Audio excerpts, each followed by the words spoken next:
transfer more than half of my list to the next day's list. There's something wrong with that. There's something wrong with your list when you list down every possible thing that you need to do that day. Especially when it can't possibly, because there's not enough hours in the day. Are you expected to work 60 hours a week? Are you expected to work 40 hours a week? Are there some weeks when there's something really going down and you have to work 60 hours a week, that's acceptable? But do you find yourself working 60 hours a week every week? And is it productive work? Is it work that your boss actually expects you to do? Does your boss know how hard you work? Your significant other does. Maybe your boss doesn't. Go the wrong way. At that time, go the wrong way. Not every email requires attention. How many of you have solved the problem of telemarketers calling your home? Yes. Most of us have. You know, it's a bit of work. You got to make a few phone calls, send some emails. You have to get ugly on the phone, but eventually the telemarketers stop calling. What about your emails? Your emails safe from telemarketing type harassment? They're just general time wasters. By show of hands, how many people would prefer to be at home doing their work than at this meeting? Show of hands. Hey, you're a workaholic. This is an opportunity to network with the greatest in the industry, and you'd rather be at home typing? Come on. That's not right.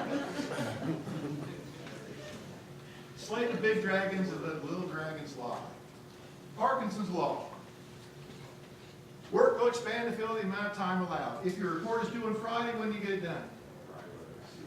If you tell your kid to mow the grass by Friday, when does he do it? Right. Why? Why is that? Now, you might treat yourself to a trip to Disney World and get all your work done on Thursday because you're leaving on Friday, but other than that, if it's due on Friday, you do it on Friday. What happens if everybody builds in that Parkinson's fudge factor and suddenly your boss really needs it to his boss on Monday? But he wants to have all weekend to look at it, so he asks you for it on Friday. So you talk to the significant people that are required on your team to get your job done so that you can have it on Wednesday. So the poor guy that's got to give you information, he gets the call that morning and says, I need this by lunchtime. That's what happens, right? It's a waterfall. Just this tedious overcompensation for Parkinson's Law. Are you a victim of Parkinson's Law, or are you benefiting from Parkinson's Law? Because in reality, if you have a job that you get done in 2 days that you drag out to 5, because you want it to be perfect, because you've over-polished the apple, because, you know, the customer, and we all have customers, the customer isn't going to pay for that. He may pay for it, but he doesn't want to pay for that. I'd like to introduce you to Tim Wood. Anybody ever heard of Tim Wood before? A despicable character. A despicable character. Because this is the 7 great wastes. And I'd like you to consider this in your office. You're working at home, you want to feng shui your office, you want to be perfectly efficient, like a smooth running BMW factory, and you want to get rid of waste. Waste is any human activity which absorbs resources but creates no value. These are the big 7 wastes in industry and in your home. If you're working from your office at home, these are some issues that you should use to feng shui and smooth up this movement in your office. If you're moving material between workstations, building, desks, machines, there's no value added in that movement. Everything that you have to do your job should be at the point of use, just like in a factory where you're working. You need a particular book, you need a dictionary, you say, well, everything's on my laptop. Is everything really on your laptop? I mean, actually, I feel a relief when I can get out of my chair and go get something because my back hurts. Maybe I need to go sharpen a pencil or something like that. How many of you have to walk more than 20 steps to get to your office from your home? You wake up in the morning, the alarm clock goes off, have to walk more than 20 steps? Okay, because he's like upstairs. That's but it's a bit of a walk. That's a good thing. You want to separate yourself from that work, or you're going to wake up at 1 o'clock in the morning thinking something you haven't gotten done and wander in there. Having a little bit of distance is a good thing. But my point being that we have a toolbox. We think it's our laptop, but it's really our brain page. And I'm thinking that maybe as a group, we have a tendency to rely too much on that computer because there's a lot more stuff going on that you need to do. In the next letter in the acronym, Tim Wood, is inventory. How many of you store your long-term memory in the cloud? Your memory devices in a cloud?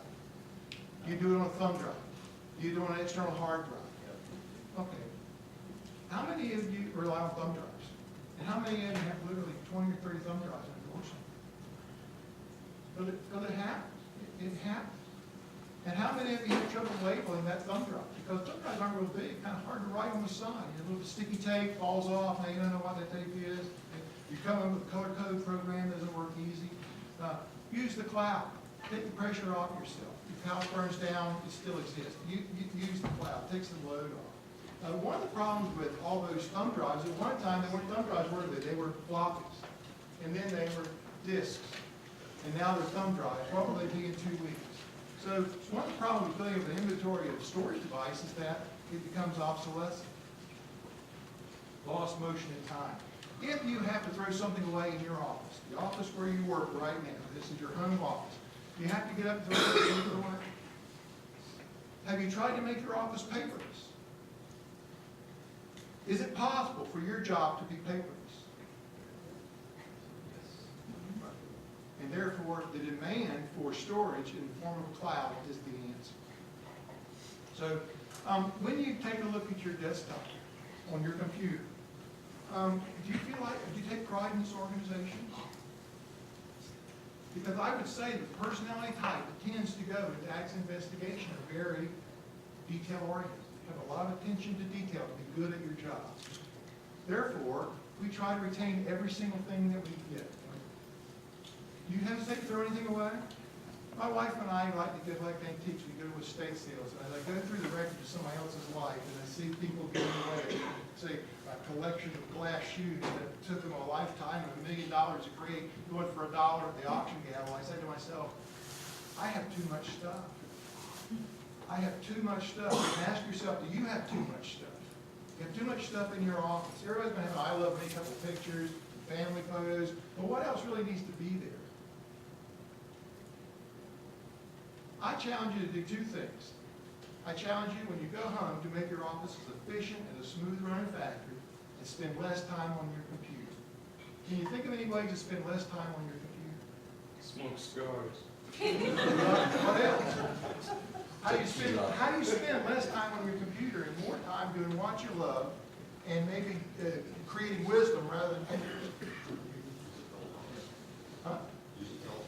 Use the telephone. Use the telephone rather than email. Why? What's better about a phone than an email? And you're away from the computer. You think a little clearer, and I would also say that they get so many more cues from your verbal talking. Ideally, they'd be seeing you face to face like this. So they get the body language as well. But if you can talk to them on the phone rather than rely on email, there's also a problem with email that seems to last forever, doesn't it? Sometimes it bites you. The more time on the phone, you lose the documentation, but you certainly have some advantages when it comes